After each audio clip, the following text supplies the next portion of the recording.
Buenas, mi nombre es María de la Hoz y mi grupo está conformado por Keren Cárdenas, Blas Navarro y Chadi Acevedo. Y juntos les vamos a explicar en qué consiste nuestro experimento casero. Nuestro experimento casero consiste en determinar cómo la temperatura de congelación y el volumen del agua afecta en el tiempo necesario para congelar un cubo de hielo. Este experimento lo vamos a realizar en un entorno casero. Vamos a utilizar un congelador capaz de mantener una temperatura de -10 °C y -20 °C. También utilizaremos envases de aluminio con un volumen de agua de 20 mililitros, 40 mililitros y 60 mililitros.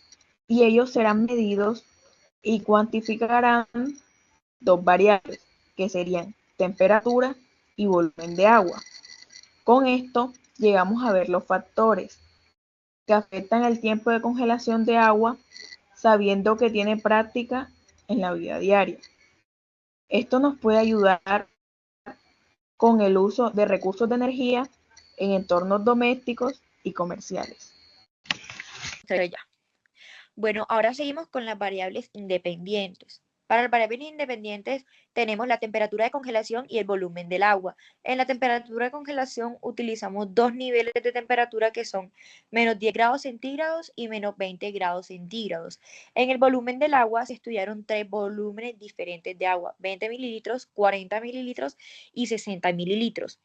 Para las variables dependientes tenemos el tiempo de congelación. Este será el tiempo necesario para que el agua se congele completamente, mediado en minutos.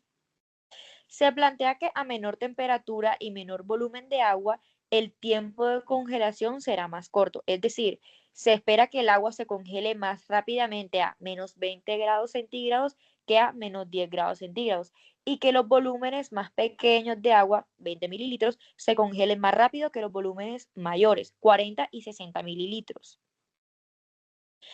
Para poder validar la hipótesis, llevaremos a cabo un experimento con un diseño factorial 2×3, considerando las dos temperaturas y los tres volúmenes de agua. Se realizarán 3 repeticiones para cada combinación de temperatura y volumen, resaltando en un total de 18 experimentos, 2 temperaturas por 3 volúmenes por 3 repeticiones. Para poder ejecutar este experimento necesitaremos los siguientes materiales: un congelador capaz de mantener temperaturas de -10 °C y -20 °C, 18 envases de aluminio, agua y un cronómetro. El, el procedimiento será el siguiente. Para la preparación llenaremos 18 envases de aluminio con los volúmenes específicos de agua: 20, 40 y 60 mililitros.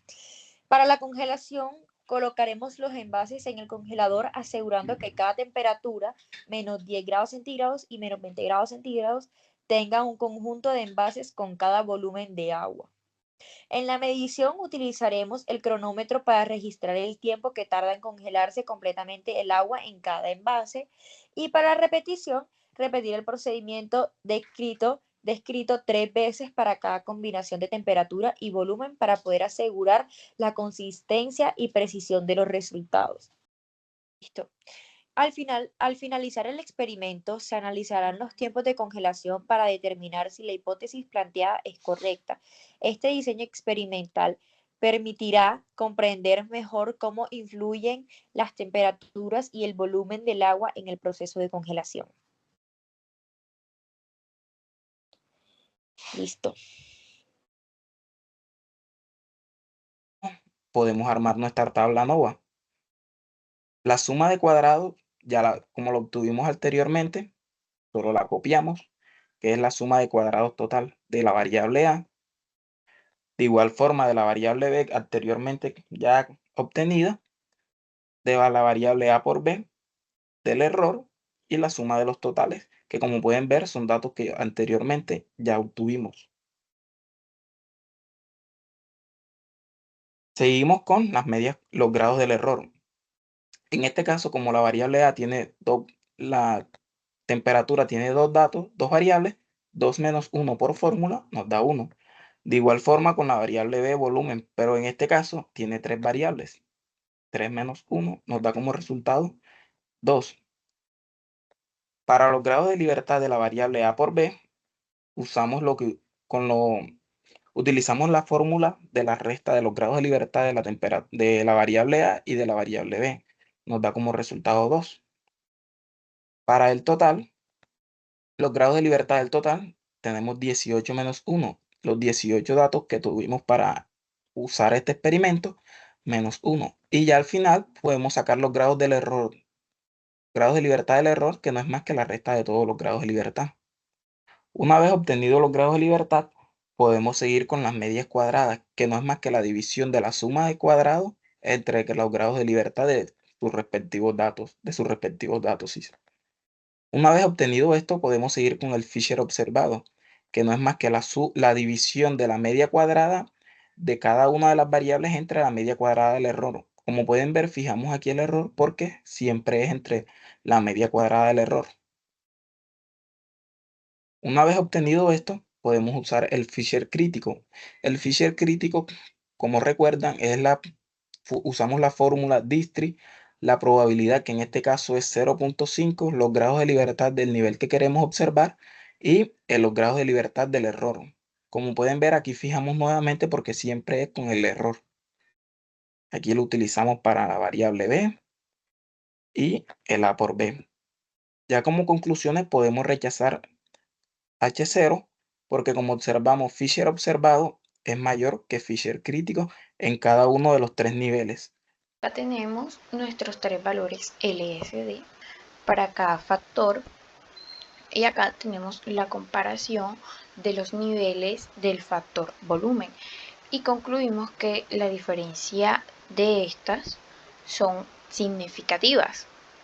Esto sugiere que el volumen del agua tiene un efecto significativo en el tiempo de congelación. Por acá tenemos la comparación del factor temperatura y concluimos que la diferencia de esta es significativa. Esto indica que la temperatura tiene un efecto significativo en el tiempo de congelación y una menor temperatura acelera el proceso. Por último, tenemos las comparaciones de las interacciones y concluimos que la diferencia de todas estas es significativa, lo que indica que la combinación de estos factores afecta significativamente el tiempo de congelación. Estas conclusiones confirman que tanto el volumen del agua como la temperatura son factores cruciales en la congelación del agua, y la combinación de estos factores puede optimizar el proceso de congelación en diversas aplicaciones. Por último, tenemos nuestro modelo estadístico. Y aquí tenemos el significado de cada variable. Como ya sabemos, las 3 hipótesis nulas de cada factor e interacción de factores se pudieron rechazar, permitiendo concluir que todos los factores mencionados tenían efecto estadísticamente significativo sobre el tiempo de congelación de un cubo de hielo. Por lo tanto, la prueba de diferencia de medias se aplicará en todos los factores e interacciones.